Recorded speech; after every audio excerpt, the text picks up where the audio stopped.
Let's go ahead and see if we can power through them. Let me check real fast. How long is this bad boy? Oh God. Oh, Jesus. Alright. Here we go. The Isle of Artaeum. Artaeum is the third largest island in the Somerset archipelago, located south of the Moradunnan village of Potenza. I hate when these are chocked full of names. This is crazy. And west of the mainland village Runesebe. It is best known for being home to the Sigic Order, perhaps the oldest monastic group in Tamriel. The earliest written record of Sigics is from the 20th year of the First Era, and tells the tale of the renowned Breton sage and author Vernet, traveling to the Isle of Artaeum to meet with Iacasis, the right master of the Sigics. Even then the Sigics were the counselors of kings and proponents of the Elder Way, taught to them by the original race that inhabited Tamriel.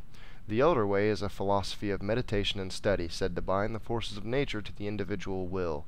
It differs from Magicka in origin, but the effects are much the same.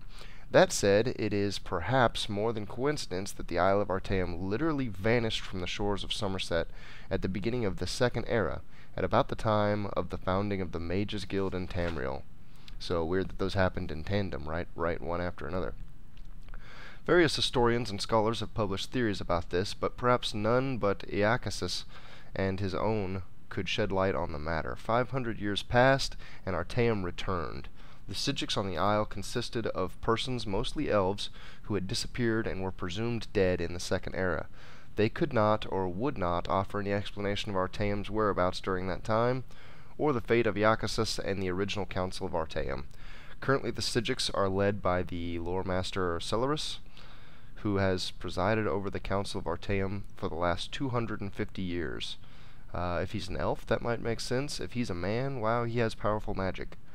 The Council's influence in Tamrielian politics is tidal. The Kings of Somerset, particularly those of Moradunnan, have often sought the Sigic's opinion. Emperor Uriel V was much influenced by the Council in the early, most glorious parts of his reign, before his disastrous attack on Akavir. It has even been suggested that the fleet of King Orgum of, Pyandonia was destroyed by a joint effort of Emperor Antiochus and the Sigic Order. The last four emperors, Uriel VI, Morahatha Pelagius IV, and Uriel VII, have been suspicious of the Sigics enough to refuse ambassadors from the Isle of Artaeum within the imperial city. The Isle of Artaeum is difficult to chart geographically. It is said that it shifts continuously, either at random or by decree of the council. Visitors to the island are so rare as to be almost unheard of. Anyone desirous of a meeting with a Sigic may find contacts in Potenza and Runesebe, as well as many of the kingdoms of Somerset. So this is painting a picture that leads me to believe that I may eventually be able to visit this island, and it sounds really cool. That's exciting.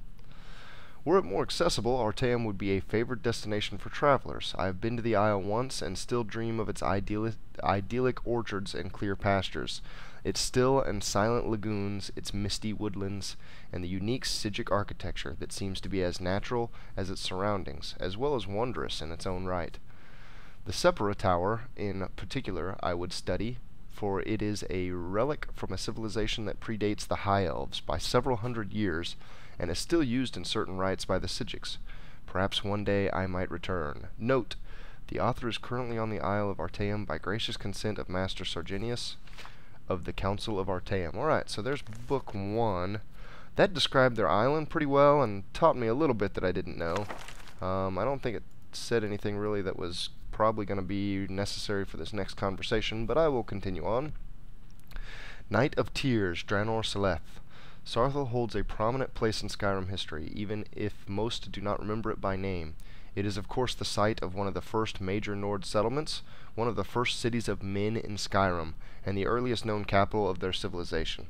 It was also the site of terrible bloodshed when the elves attempted to drive the Nords out of Skyrim, to succeed only in incurring their wrath in the form of Yasgrimr and his fabled 500 companions, who swept the elves from Skyrim and firmly established it as the home of the Nords. All this is known, but little else. What happened on that night of tears when Sarthel was razed to the ground? What provoked the elves to such a deliberate, vicious attack, and what prompted such a severe response from the Nords?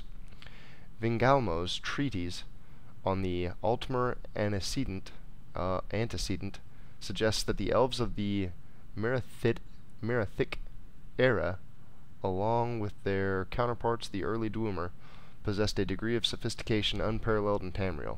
They displayed power beyond what could be expected of the time.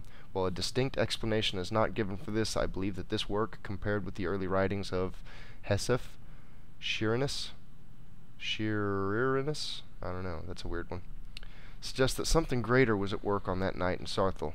The true motives behind the Night of Tears have been obscured to us by the passage of time, but I believe this was not a simple war of territory or of control of Skyrim.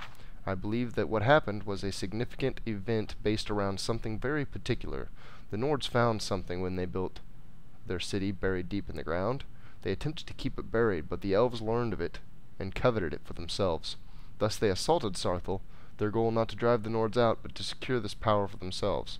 I believe Ysgramor knew something of what the elves would find under Sarthel, and rallied together his people to keep the elves from gaining it. When Nords once again controlled Skyrim, this power was buried deep below the earth and sealed away. Time has kept this knowledge from us, but it is my hope that time will also reveal the truth of these words. Every effort will be made to relocate Sarthel and find that which has been lost to us. Alright. So hang in there with me, guys. We got one more book to read here, The Last King of the Aelids. Nope, that is the exact same book I just opened. So I for sure just clicked on The Last King of the Aelids. Yeah, see, that kills me. This happens to me in dialogue, too. The Last King of the Aelids by Herminia Cinna. The Aelids, or Heartland High Elves, ruled Cyrodiil in the long ages of myth before the beginning of recorded history. One of the earliest recorded dates, in fact, is the fall of White Gold Tower in 1E 243, First Era 243, which is commonly assumed to mark the end of the Aelids. Although Aeliad rule over all of Cyrodiil was indeed broken in the First Era, this was only one of the most obvious stages near the end of a long decline. The first 2 centuries of the First Era saw increasing strife between the great Aeliad lords of Cyrodiil. Alesia appears to have taken advantage of a period of civil war to launch her uprising. Imperial historians have traditionally attributed her victory to intervention from Skyrim, but it appears that she had at least as much help from rebel Aeliad lords during the siege of White Gold Tower. So equal help from Nords and Aeliad lords wanting to rebel. The popular image of the Aelids as brutal slave masters is based in fact, of course, but it is less well... Okay, so hold on, let me read that again. The popular image of the Aelids as brutal slave masters is based in fact, of course, but it is less well known that a number of Aeliad princes continued to rule parts of Cyrodiil after 263, as vassals of the new Empress of Cyrodiil. This suggests either that Aeliad rule was not universally detested, or that Alesia and her successors were more pragmatic than is traditionally believed, or perhaps some of both. In any event, excavations at a number of Aeliad sites show continued occupation and even expansion during the so-called Late Aeliad period, First Era after 243, all the way up to 498. At first, many Aeliad lords continued to rule as vassals of the new human regime. In some cases, Aeliad supporters of Alesia were even rewarded with new lands taken from slain enemies. It is not clear to what extent human slavery continued under the Cyrodiilic Empire. Humans continued to dwell in the Aeliad-ruled areas of Cyrodiil, but there is nothing definitive to show under what terms. This was an uneasy relationship from the beginning, and was not destined to last long. Resentment at the continued presence of Aeliad nobles within the empire was a contributing factor to the rise of the so-called Alessian order, founded by Morok. The first victims of the Alessians were the Aelids of Cyrodiil. In the early 300s, the surviving Aeliad communities in human-ruled areas were obliterated one by one, the refugees temporarily swelling the power of the remaining Aeliad lordships. Hold on. Swelling, sure enough. That seems like it doesn't fit. Then in 361, the Alessians gained control of the empire and enforced the Alessian doctrines throughout its domain. The Aeliad lordships were abolished. Enforcement of this decree does not appear to have required much direct violence. It seems that, by this point, the balance of power was so overwhelmingly against them, and their fate so long foreshadowed, that most of the remaining Aelids simply left Cyrodiil, eventually being absorbed into the elven populations of Valenwood and High Rock. Indeed, the rise of the Durini hegemony may be linked to this exodus of Aelids from Cyrodiil, a connection so far little studied by historians. Still, a remnant Aelid population seems to have survived the rule of the Alessians, because we hear of the last king of the Aelids joining the battle of Glenumbria Moors, where the Dirinius decisively defeated the Alessians in 482. How this king's people survived the preceding century is unknown. We do not even know who they were, although recent research points to Ninalata as the possible resting place of this last king. Unfortunately, in the current state of the empire, funds are no longer available for proper scientific investigation of such extensive ruins, so the answer to these questions will have to be left to future generations.